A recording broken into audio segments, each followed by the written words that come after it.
ஜியாகிரபியில் India, Tamil Nadu இது ரெண்டோட அமைவிடத்தை பற்றி படிக்க போகிறோம். புவியில் ஒரு அமைவிடத்தை 2 வகைகளில் விவரிக்கலாம். ஒன்று, ஒரு இடத்தின் அட்சதீர்க்க ரேகைகளின் மூலமாக விவரிக்கப்படுகின்றது. எடுத்துக்காட்டாக, சென்னை சென்ட்ரல் ரயில் நிலையத்தின் துல்லியமான அமைவிடமானது அப்படின்னு சொல்லி வடக்கு அட்சரேகை, கிழக்கு தீர்க்க ரேகைன்னு போட்டிருக்காங்க. இதெல்லாம் மனப்பாடம் பண்ணணும் அவசியம் இல்லை. ஆனால் தமிழ்நாடு, இந்தியாவுக்கு நம்ம மனப்பாடம் பண்ணி தான் ஆகணும். ஒப்பீட்டு அமைவிடம் அப்படின்னா என்ன அர்த்தம்னா, ஒரு தெரிஞ்ச இடத்துல இருந்து இன்னொரு இடம் எவ்வளவு தூரத்துல இருக்கு. எடுத்துக்காட்டாக, கல்லணை சென்னையிலிருந்து எவ்வளவு தூரத்துல இருக்கு. 350 கிலோமீட்டர் தூரத்தில் தென்மேற்கில் அமைந்துள்ளது. இதுதான் ஒப்பீட்டு சொல்றது. துல்லியம்னா எக்ஸாக்டா இருக்கிறது, ஒப்பீடுனா ஒரு தோராயம். இந்தியாவின் அமைவிடமும் நிலம் மற்றும் அதன் நீர்நிலைகள். இந்தியா 15,200 கிலோமீட்டர் நில எல்லைகளை கொண்டுள்ளது.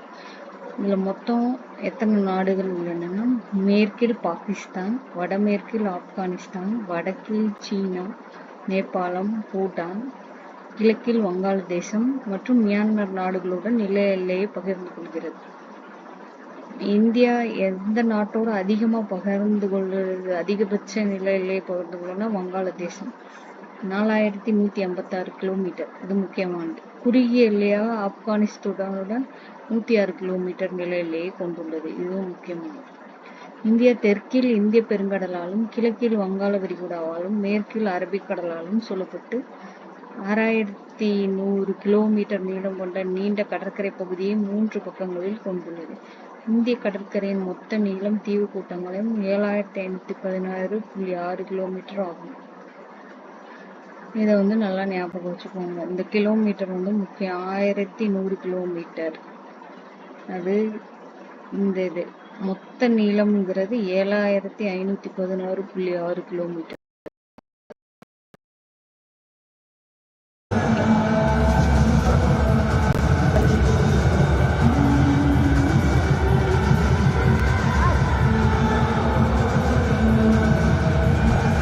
ஆஹா, 100 ஆமதுக்கு இன்னும் 2 ஓவர் இருக்கு. இன்னைக்கு